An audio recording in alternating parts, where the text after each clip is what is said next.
Welcome to Literary Studies. The Night the Ghost Got In by James Thurber.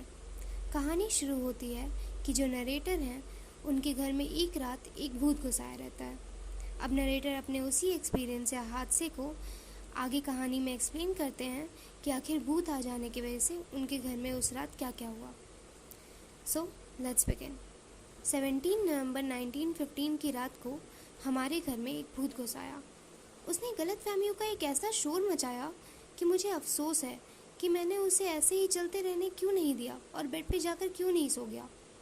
उसके आ जाने की वजह से मेरी माँ ने घर की खिड़की के बाहर एक जूता पड़ोसियों के घर में फेंका और मेरे दादाजी ने एक पुलिस वाले को गोली मार दी।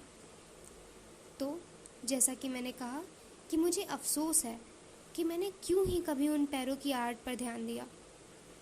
यह सब रात के 1:15 बजे शुरू हुआ जब नीचे की डाइनिंग हॉल के टेबल के पास से किसी की ज़ोर ज़ोर से लगातार गोल गोल चलने की आवाज़ आने लगी। मेरी माँ अपने कमरे में ऊपर सो रही थी, मेरा भाई हरमन अपने कमरे में था और मेरे दादाजी अटारी में सो रहे थे। मैं अभी अभी बाथटब से नहा कर निकला था और अपने आप को तौलिए से सुखा ही रहा था कि मुझे अचानक किसी के ज़ोर ज़ोर से चलने की आवाज़ आने लगी। वह नीचे डाइनिंग रूम के टेबल के पास से किसी आदमी के ज़ोर ज़ोर चलने की आवाज़ थी, जैसे मानो कोई गोल गोल टेबल के घूम रहा हो इर्द गिर्द। मेरे कमरे की लाइट की वजह से नीचे सीढ़ियों पर थोड़ी सी रोशनी थी। मुझे कुछ चीज़ें साफ साफ दिखाई दे रही थी, जैसे मुझे प्लेट दिख रही थी, बट मुझे टेबल कुछ खास नहीं दिख रही थी। लेकिन चलने की आवाज़ फिर भी आ रही थी लगातार, जैसे कोई गोल गोल मेज़ के घूम रहा हो। और फिर अचानक से किसी चीज़ के चरमराने की भी आवाज़ आ जाती, जैसे कोई उस पर चल रहा हो। मुझे पहले लगा कि ये मेरे पिताजी या फिर मेरा भाई रॉय होगा, जो कि इंडियन पुलिस में गए थे और वो कभी भी आ सकते थे। फिर मुझे लगा कहीं ये चोर तो नहीं। मुझे लगा ही नहीं था कि ये भूत भी हो सकता है। जब सब कुछ ऐसे ही लगातार 3 मिनट तक चलता रहा तो मैंने बड़े धीमे से जाके अपने भाई हरमन के कमरे में उसे उठाने की कोशिश की। उसे हिलाया और कहा, हरमन उठो। वह बहुत नींद में था, इसलिए वो अभी अच्छे तरीके से उठा नहीं था। फिर मैंने उसे बताया कि मैं कौन हूँ। फिर मैंने उसे कहा, नीचे कोई है। वह अपनी आधी खुली नींद में ही मेरे साथ सीढ़ियों तक आया। हम दोनों ने ध्यान से सुना, पर वहाँ पर कोई नहीं था, ना कोई आवाज़, ना कोई इंसान। कदमों की आहट भी थम चुकी थी अब तक। हरमन ने मुझे बड़े अजीब तरीके से देखा, क्योंकि मैंने कमर पे सिर्फ तौलिए लपेटी हुई थी। वो वापस सोने जाना चाहता था, लेकिन तभी मैंने उसका हाथ पकड़ लिया और उससे कहा कि नीचे कोई है। मैंने ऐसा कहा ही था, तभी अचानक से कदमों की आहट फिर से सुनाई देने लगी। अब जैसे कोई टेबल की गोल गोल घूम के हमारे ही तरफ जल्दी जल्दी बढ़ा आ रहा हो। कोई दिख नहीं रहा था, बस कदमों की आवाज़ आ रही थी, जैसे कोई सीढ़ियों पर लगातार चढ़ रहा हो। मैं और हरमन दोनों अपने अपने कमरे में भागे। हरमन ने ज़ोर से अपना दरवाज़ा बंद कर लिया और मैंने भी अपने कमरे में जाकर दरवाज़ा कस के बंद किया और उसे घुटनों के बल से रोक दिया वहाँ पे। कुछ समय के बाद मैंने धीरे से दरवाज़ा फिर से ओपन किया। वहाँ पर कुछ भी नहीं था, ना कोई आवाज़, ना कोई भूत, ना कोई और।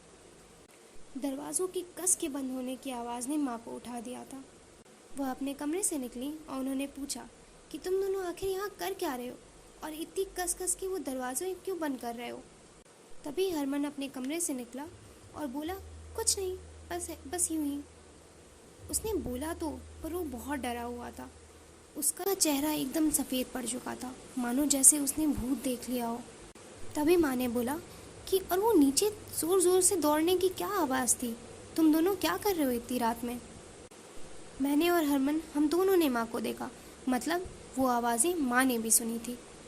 तभी माँ ने अचानक बोला, चोर? क्या वो चोर थे? मैंने उन्हें शांत कराने की कोशिश की। बोला, हरमन चलो मेरे साथ, नीचे चल के देखते हैं।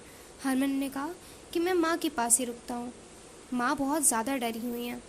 तभी माँ ने कहा, तुम में से कोई कहीं नहीं जाएगा, जो जहाँ आए वहीं रुक जाओ, हम पुलिस को कॉल करेंगे।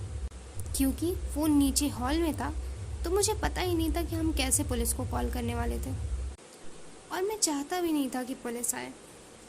तभी मेरी माँ ने बहुत अचानक से ही अपना एक जूता निकाला और खिड़की खोलकर सामने के पड़ोसियों के घर में एक शीशे पे एक अपना जूता दे मारा।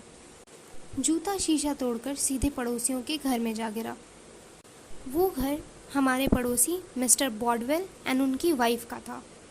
अब लगभग रात के 2 बज चुके थे। वह अमावस की काली रात थी, बादल भी लगे हुए थे। शीशा टूटते ही मिस्टर बॉडवेल खिड़की पर आ गए। तभी माँ ने चिल्लाया, चोर चोर, हमारे घर में चोर है। मेरी और हरमन की हिम्मत नहीं हुई माँ को सच्चाई बताने की कि वो चोर नहीं, वो भूत थे, क्योंकि माँ को चोरों से ज़्यादा भूतों से डर लगता था। मिस्टर बॉडवेल को लगा कि उनके घर में चोर है, बट फिर उन्होंने ये समझ लिया कि नहीं, हमारे घर में चोर था। और फिर उन्होंने अपने पास के एक्सटेंशन फ़ोन से हमारे लिए पुलिस को कॉल किया। कुछ ही देर में, बहुत ही कम समय के अंतर में पुलिस वहाँ पर आ गई। वो बहुत सारे पुलिस वाले थे। फोर्ड सेडान कार में भर के पूरे थे, कुछ मोटरसाइकिल्स पे थे और उनमें से 8 पेट्रोल वैगन में थे और कुछ रिपोर्टर्स थे। उन्होंने हमारे फ्रंट डोर को खटखटाना शुरू किया। उन्होंने अपनी फ्लैश लाइट से चारों तरफ घर के देखना शुरू किया। हमारे यार्ड में मिस्टर बॉडवेल और हमारे घर के अगल बगल देखना शुरू किया।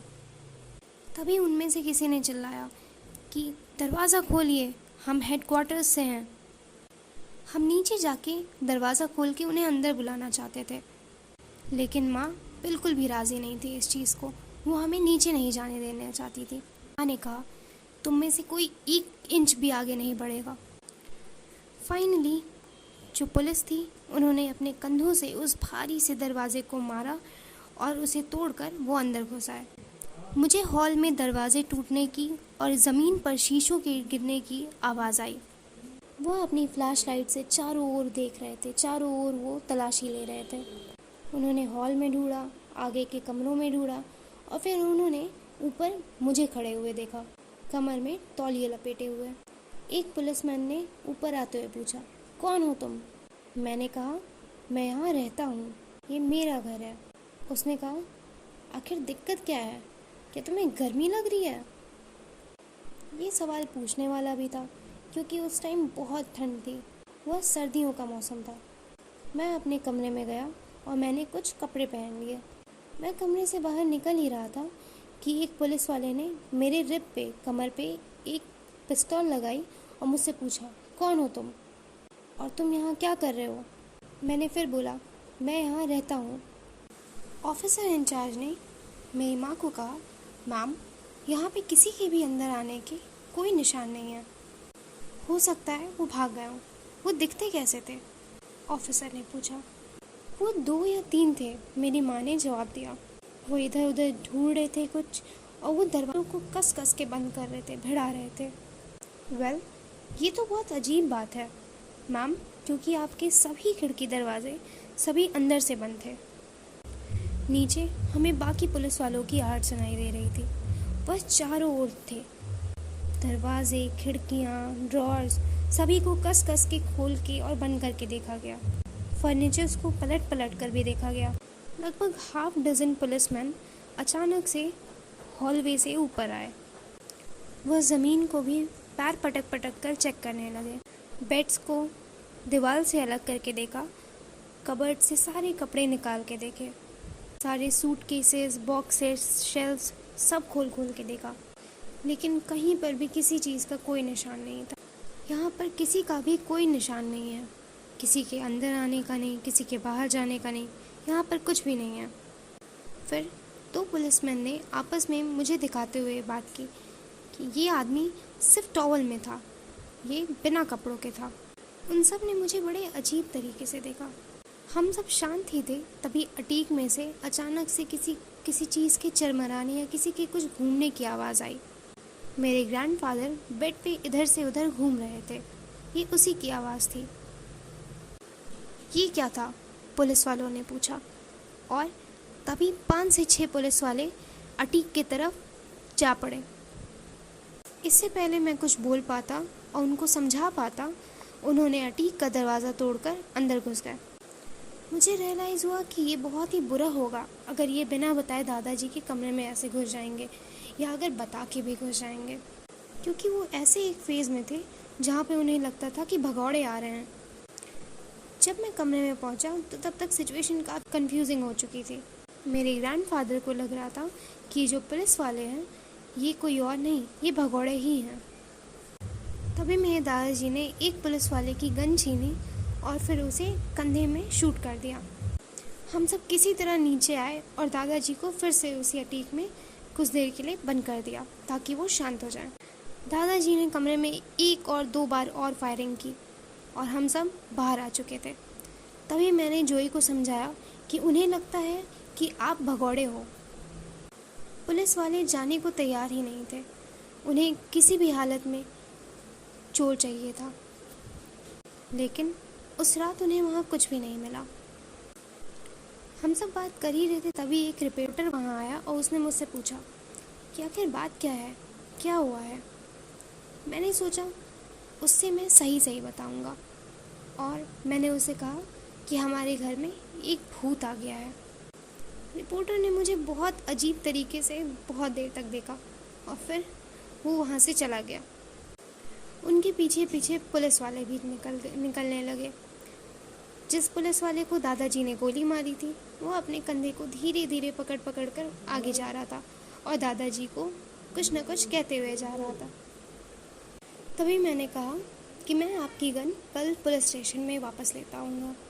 जब पुलिस वाले चले गए तो मम्मा ने पूछा कि आखिर उस पुलिस वाले के साथ क्या हुआ था।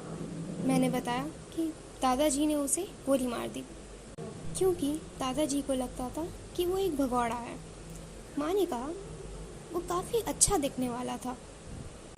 अगले दिन सुबह ब्रेकफास्ट के टाइम पे दादाजी बहुत ही खुश थे, जैसे बहुत ही अच्छा उनका मूड हो। हमें पहले लगा कि उन्हें याद ही नहीं है कि कल आखिर हुआ क्या है, पर ऐसा बिल्कुल भी नहीं था।